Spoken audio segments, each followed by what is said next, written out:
it's Anna. Today we'll be flipping through a retro issue of National Geographic from December 1986. The main feature is about Titanic, and it is called A Long Last Look at Titanic.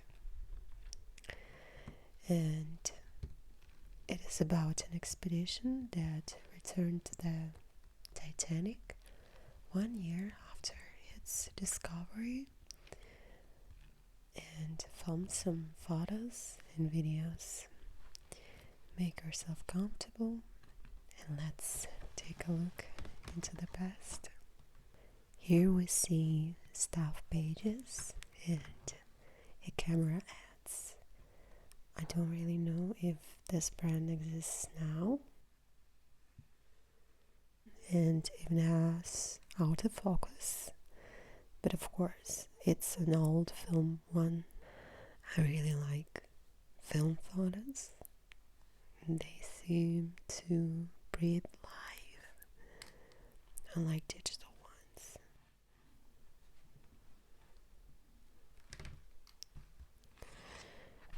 Here is material about educational programs for school children who probably have grandchildren by now. So interesting.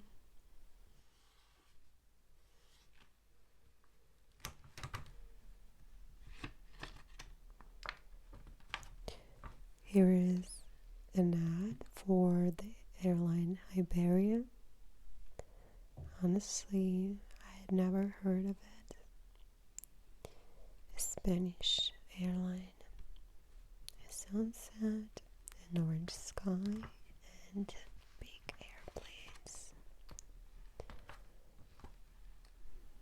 Here, they're advertising Canon. Japanese cameras are like an eighth wonder of the world, and they're still leading the market today, even after the switch to digital photography.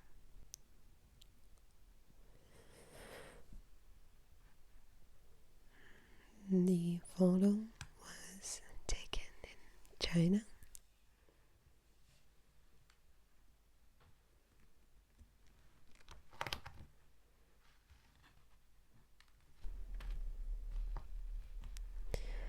Look at that.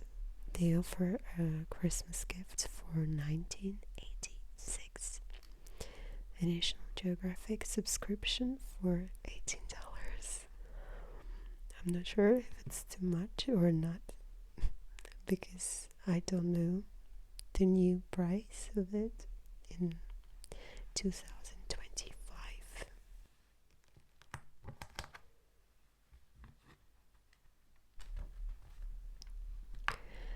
Next comes advertising from Philips. First, a compact voice recorder, and then, as I can see, an electric shaver. An old set of 1980s business gadgets. Everything silver with buttons and sliders.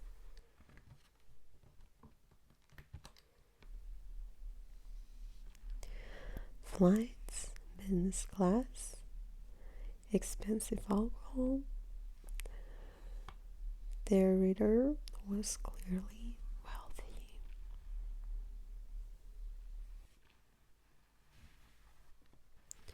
Volvo 760. It's been road safety year at Volvo. In 1985, Volvo dropped a 760 from a 14-meter tower. The cabin stayed intact. Passengers would have survived. This is the legendary safety video. The spec list feels almost like a modern car. Here begins the introduction to the issue and also the table of contents. The author writes that the story of the Titanic is not only about the ship itself. He wants to use the attention around the Titanic to attract interest and funding for deep sea expeditions. Also, we have Westminster, the palace that became Parliament, Halley's Comet, goes on the Little Bighorn, Northern Plans map, sits the deadly fly. We'll spend more time on the first feature, the expedition to the Titanic. First, I was surprised that in the article, the Titanic is she.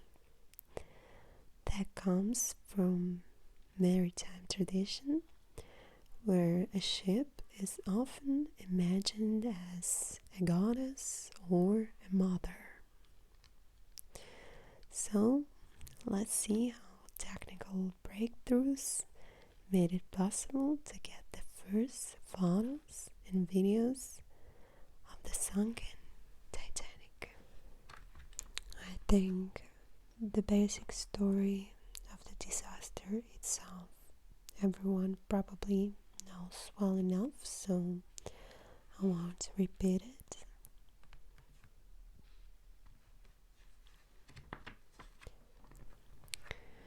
Here, the author describes his very first direct visual impression of the ship.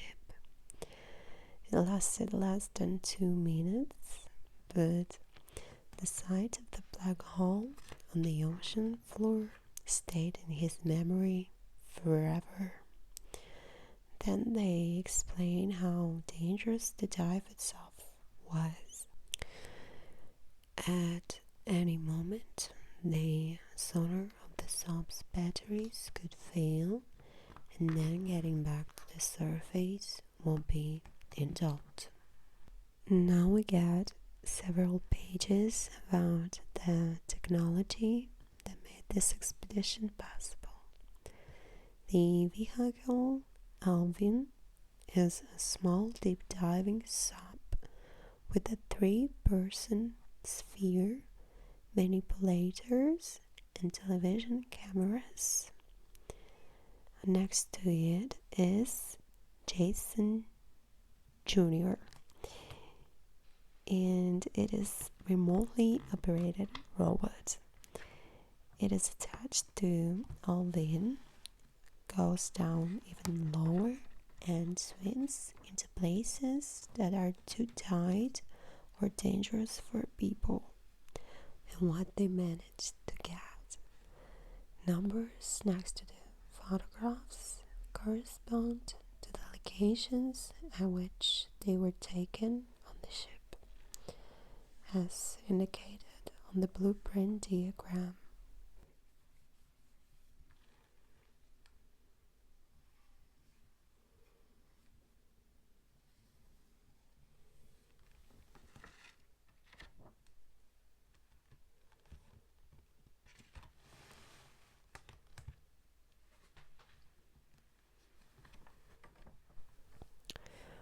Poignant relics of a disaster.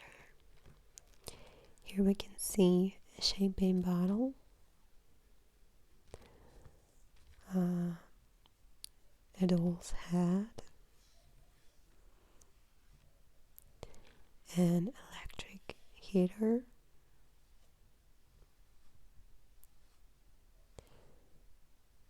a silver serving bowl,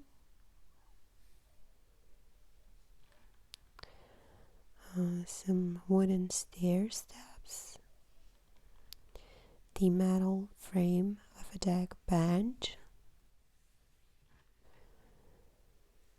a speedome from one of the smoking rooms, and a corrosion-resistant copper pot.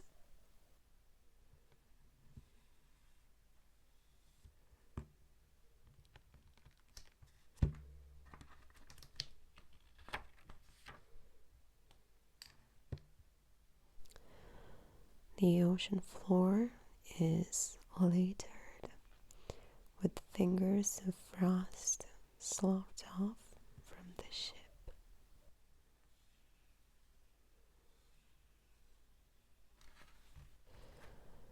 Now we can see the ship's side and the lights from Alvin.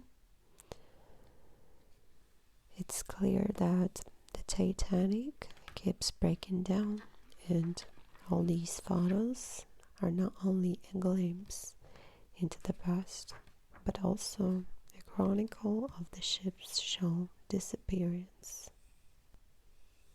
Marine organisms have previously chosen a gorgeous chandelier. A curious grenadier fish, Ice Holland's mechanical arm. As long as the metal lasts, the rusticles grow, finally breaking off of their own weight. More finds, a bat's painted footboard, a toilet bowl, the snowy porcelain cot of an iron bath tube, a bronze statue of Diana, Roman goddess of the hunt.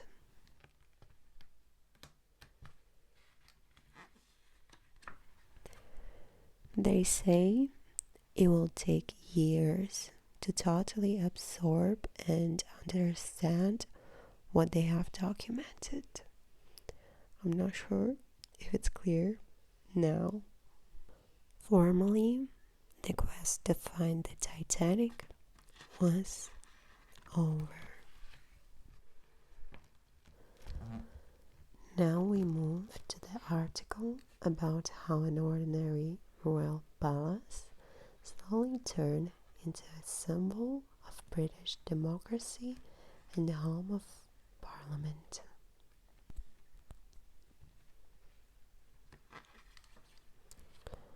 The Queen, or now the King, arrives at Westminster in a carriage wearing a tiara and robes as a symbol of the monarchy every year. Here is the plan of Westminster. The House of Commons is on the left and the Lords on the right. In the center is the lobby where members smoke and negotiate. Above them are the towers of Big Ben and Victoria.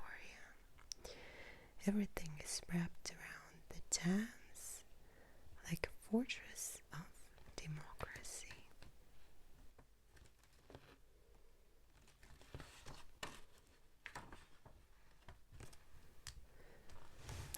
This bronze strip in the photo is the boundary of the debating zone in the House of Commons. This is Margaret Thatcher, by the way, and members are not allowed to cross this line while arguing, an old rule that still keeps a distance between the two sides.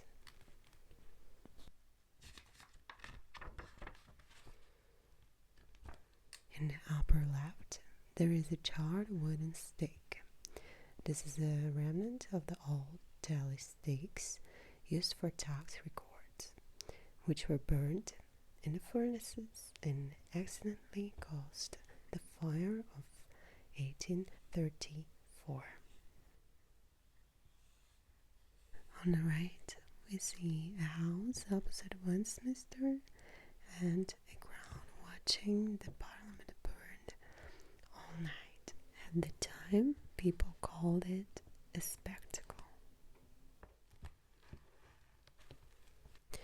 An interesting fact, the famous Big Ben is actually not the tower and not even the clock, but the bell inside. A heavyweight boxer and popular public figure named Benjamin Count is one of the people some credit for the nickname Big Ben. He was said to be a regular around Westminster, and his imposing size made the name a natural fit for the Great Bell.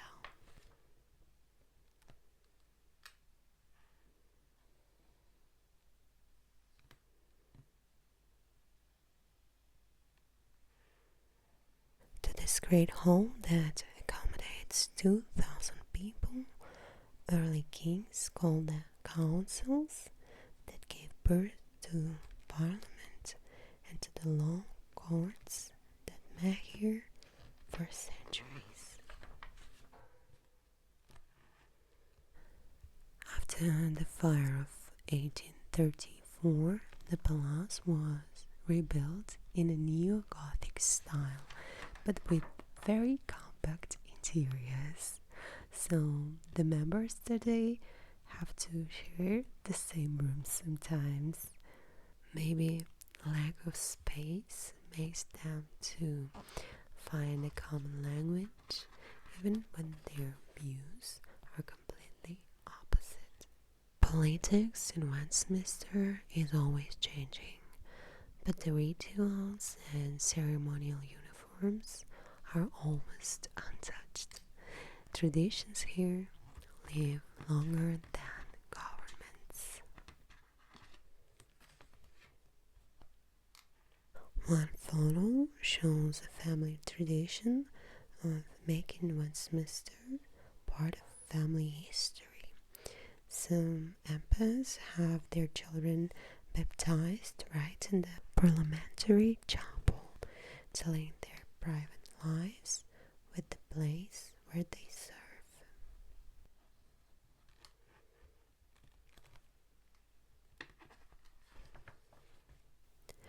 The Royal Gallery is the ceremonial corridor the monarch walks through to open Parliament, passing along a kind of tunnel of Britain's military victories. In 1605, Guy Fawkes and his accomplices tried to blow up the Parliament building. On Guy Fawkes' night, children sometimes dress up as him and stand near Parliament with the sign saying "penny for the guy," asking for a small change for the evening's bonfires and fireworks, traditionally burning his effigy and portraits on the 5th of November. In the House of Commons, they still vote the old-fashioned way. Members leave the chamber and walk either through the yes door or the no door, and clerks write down their names by hand. This is the Parliament. The next article is about the rare return of Halley's Comet in 1986 and the people who tried to see it as well as possible. The comet comes close to Earth roughly once every 76 years. And this time, scientists observed it not only through telescopes, but also with the Soviet, the European, and the Japanese spacecraft flying past its nucleus. Comets in the article are described as dirty snowballs of ice and dust left over from the birth of the solar system, and possibly bringing the first organic molecules to Earth. The text follows astronomers who lived beside their telescopes for weeks, dreaming of being the ones to see the comet for this generation. The diagrams show the trajectories of the Soviet, the European, and the Japanese spacecraft. Each followed its own orbit, but all of them in turn passed through the comet's tail and near the nucleus. From the photos, scientists learned that the nucleus is dark, irregular, and about the size of a small city. Comet crazy Japanese, perhaps the world's most avid amateur skywatchers. They flock to Australia for a look of Halley under more favorable skies. Long-haired stars. To the ancient Greeks, comets can wear two tails and both invariably point away from the sun. Halley is a people's comet. Its orbit approximates a human lifetime.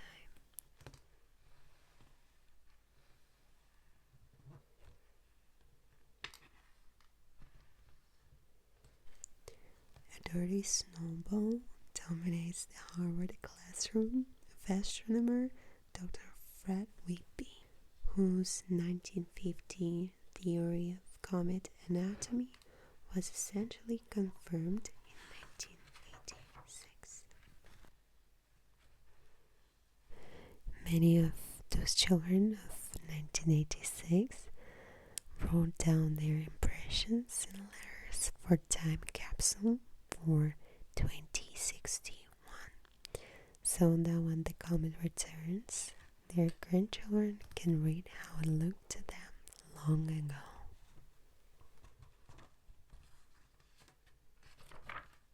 Although in 1986 the comet hardly impressed ordinary viewers, for scientists it was a gift. A whole fleet of spacecraft flew past it.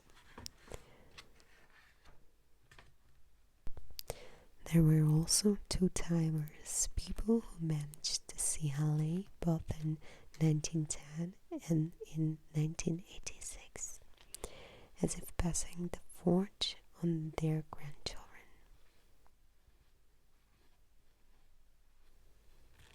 For a couple of months, the whole world felt like one big family. From the Easter Island statues with a tiny comet above them, to a child in a t-shirt with a bright Halley's tail. On the caption directly calls the face of the next visit.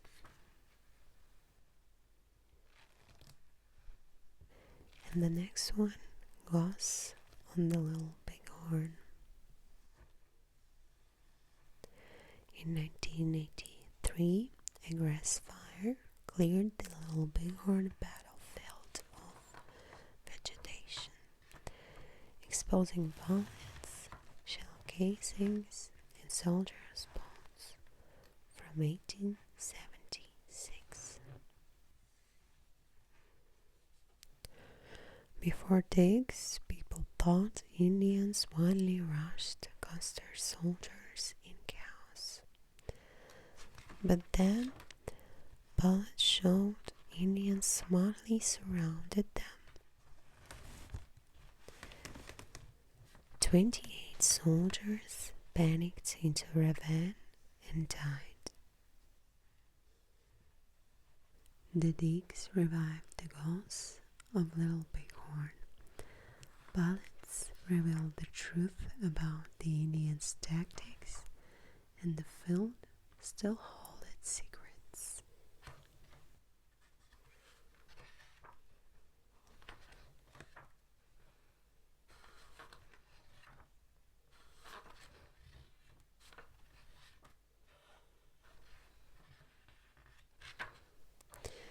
There is also an article about the seeds fly that cause sleeping sickness.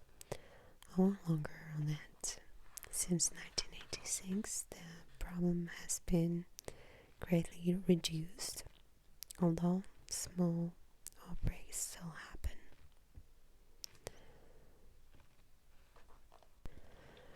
Let's just scroll through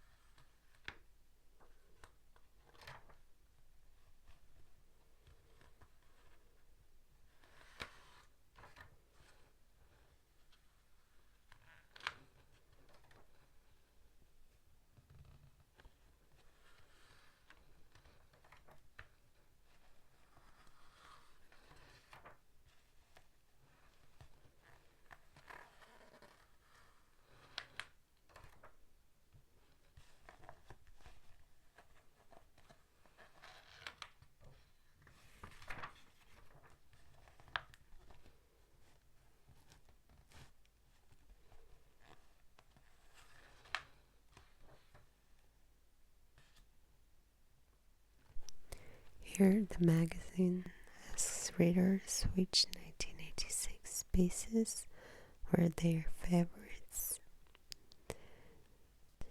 A whole list of topics from that year's Geographics. And again, the attributes of a rich business life. Advertising of watches. There is even a lottery. I wonder if it was in demand.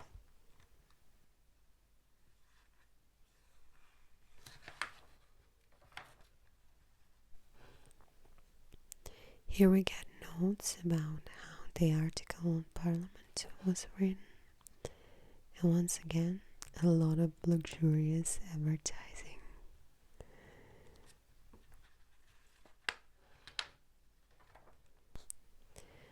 They even invite us to a winter resort in the Alps to celebrate the holidays. Well, that's it. Which article did you like the most? It was very interesting for me to touch a bit of history. I even went on a little adventure to get this magazine. Now I'm fighting with myself not to start collecting it. I hope this video helped you to relax or even fall asleep. Thank you for watching, and